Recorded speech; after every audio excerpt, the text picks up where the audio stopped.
May habol lang ako bago tayo umalis. Isang chance lang para kumpleto. Pag sinabi kong Sara, sabihin nyo impeach. Pag sinabi kong impeach, sabihin nyo Sara. Impeach! Sara! Sara! Impeach! Sige natin ng Duterte para malinaw, ano? Ulit. Sino bang maganda ang boses? Sino bang mas maganda ang boses? Impeach! Sara Duterte! Sara Duterte! Impeach! Sara po! Impeach Sara Duterte! Hindi gagawin, impeach mo ulit. Hindi lang si Sara Duterte, kundi si BBM! Impeach dahil justice. Impeach lahat!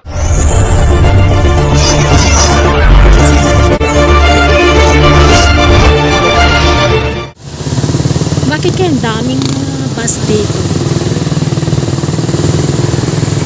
So ayan guys, nandito tayo sa Intramuros. Today's vlog po.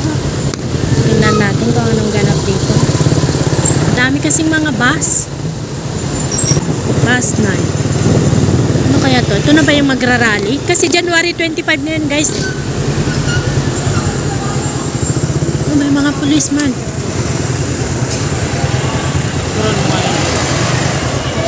May nagra-rally nga dito guys.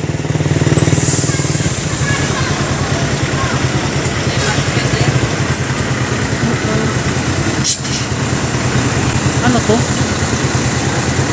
Mga estudyante to. Oh, mga estudyante to. So nasa harap sila ng Manila Cathedral guys.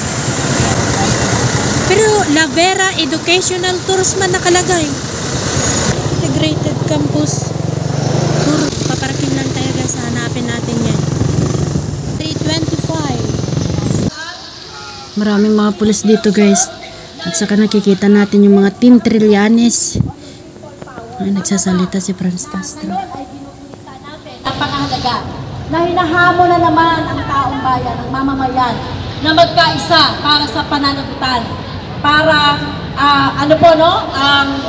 natin yung kahirapan, yung kawalan ng serbisyo o kakulangan ng serbisyo, at kailangan natin panagutin ang mga korap sa ating lipunan. Tama po ba?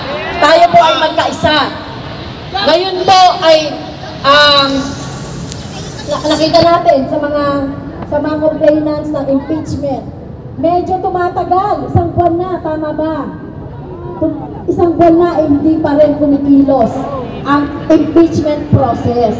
Baka kailangan ng kilos ng mamamayan. No, baka kailangan natin talaga ng malakas na tulak na kagaya ng EDSA Uprising People Power para matulak na gawin na ng Kongreso ang kanilang katungkulan, ang kanilang tungkulin kaugnay dito sa impeachment. Bakit po ba tayo nagpo-push na impeachment? Tama po na meron tayong justice system. Pwede naman niyang, pwede naman niyang magkaroon ng kasuhan, di ba? Pero napakatagal ang justice system.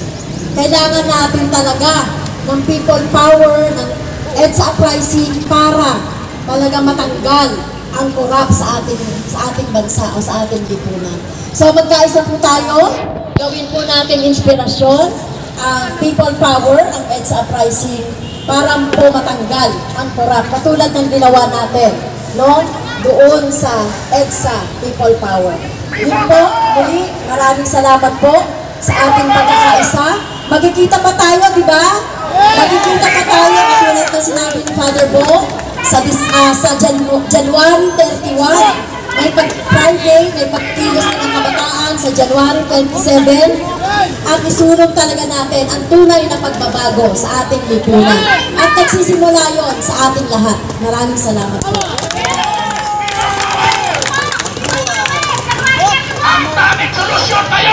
Ganyan ang kailangan natin sa Senado. Salamat, Congresswoman. Ayaw mo ba yung bulaklak? Akin na lang. At mga magnanakaw, magkaisa ang bayan para isulong ang laban ng bayan. Salamat. Papanagutin ang mga magnanakaw! Salamat. Huwag malito sa team kadiliman, team kasalanan, team pagbabago. Hindi pwede lesser evil. Dahil pagkatapos, hindi na lesser evil yan. Okay? So, okay. Ngayon, syempre, karapatan, dignidad, kalyo, Yung pagbabago na daw guys, magsasalita na si Calyodi. Gandang umaga sa inyong lahat. Mukhang sa araw na ito, nagka-92 years ni Cory. Ang tingin ko, hindi nyo makakalimutan ay yung pagpwesto ni Franz dito. Diba? Tama? Yung pagpwesto niya dito kanina. At ikaw ay welcome na welcome sa building. Okay.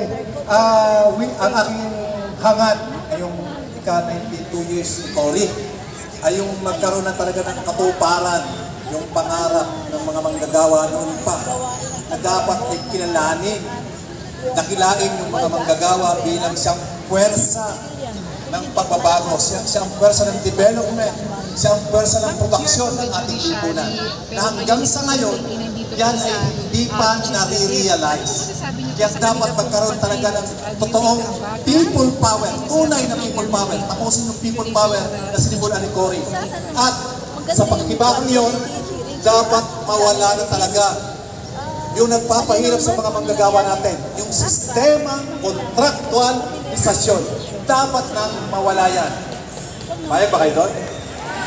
Pangalawa, dapat mawala na yung provincial rate kasi walang katwiran yun na ibinaba ang sahod ng mga manggagawa sa probinsya kumpara sa Metro Manila. Dapat magpantay na yung sahod ng mga manggagawa. Pangatlo, dapat lumikha na tayo ng trabaho para sa lahat dahil ang daming mga manggagawang walang trabaho. Ay, may trabaho nga, hirap na. Ay, papaano pa kaya yung walang trabaho? Kung 17 pesos ang isang piraso ng kamatis, ay hindi talaga magkakaroon ng magandang buhay ang ating mga manggagawa at mamayan. Kaya, kailangan natin magkaisa. Huwag mo nang pag-usapan ang pagkakaiba-iba. Ang pag-usapan ay saan tayo magkakaisa. Tama ba yun? At ang unang pagkaisahan natin ay magsama-sama tayo na i-impeach si Sara Duterte. Kaya ba kayo? Pangalawa, si Sara dapat impeachon ng lahat ng mga magnanakaw sa gobyerno, lalo na yung gumawa ng budget na inalis ang budget ng PhilHealth. Siniro. Kaya yun ang pagkaisa natin at magsama-sama tayo. Sa 31, magkita-kita tayong lahat para simulan natin ang ating hakbang para sa totoong pagbabago. Lamang mabuhay tayong lahat. Para sa Senado, Yodi Guzman. Ayan, ang galing. Tingnan nyo, ha? Alab na alab. Okay, para sa pagbabago. Dalawa na lang. Tawagin natin, nasa na, mula sa Batangas, si Jeannie Calano. Southern Tagalog Ecumenical Movement. Okay. Tanggol, Batangas. Ayan, Batangan. Ayan, kasama natin sa Solidarity. Batanggenyo, palaban na. Batanggenyo. Magandang tanghali sa lahat.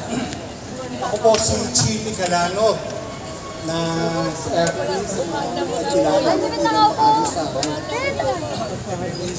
gusto ko lang po bilang pag-alala sa kay ay gusto kong balikan kasi ay ating inalala doon naman. At ito ay laging ginagamit ng mga sandili at mga ibang tao na laging isinisisi kay Cory yung Minchola Massacre. Gusto kong magbigay ng konting kwento tungkol dito. Noong panahon na yon ay under tayo ng revolutionary government pa. Nagkaroon ng may nakatakda na pistol. Ang CPP at